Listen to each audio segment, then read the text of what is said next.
আমাদের সবার সুপরিচিত এবং ভালোবাসার মানুষ, বিশিষ্ট কবি এবং সাহিত্যিক এম এ ওহাব, সকলেই চেনেন আপনারা। সে শুধু লেখালেখির মাধ্যমেই সমাজকে সচেতনতার বার্তা দেয় না, পাশাপাশি মুমূর্ষু রোগীদের প্রাণ বাঁচাতে দান সচেতনতা বাড়াতেও নিজে স্বেচ্ছায় একাধিকবার রক্ত দিয়েছে, তার সাক্ষী আমি হয়েছি।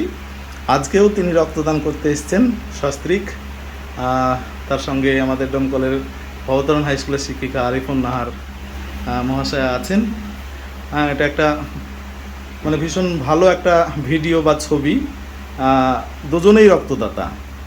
এর আগেও আমাদের এই ডোমকল হাসপাতাল থেকেই আরিফুন নাহার মহাশয়া রক্তদান করেছেন। আজকে তারা সস্ত্রীক রক্তদান করতে এসেছে।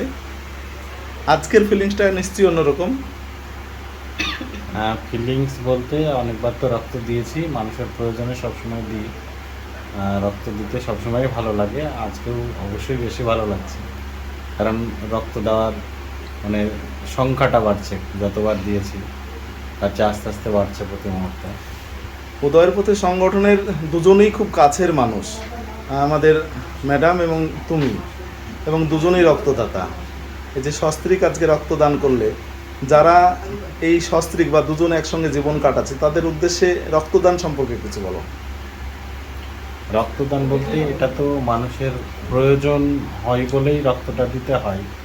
অন্য সমস্ত দান অনেকটা সহজ, 500, 1000 বা তারও বেশি টাকা অনেকে সহজে দিয়ে দেয়, কিন্তু রক্ত দেওয়াটা অনেকটা কঠিন।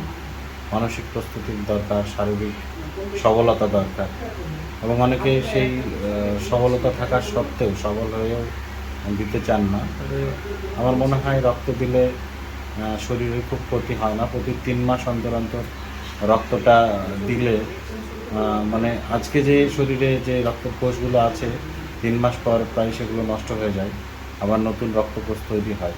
সুতরাং সেটা দিয়ে দিলেই ভালো হয়।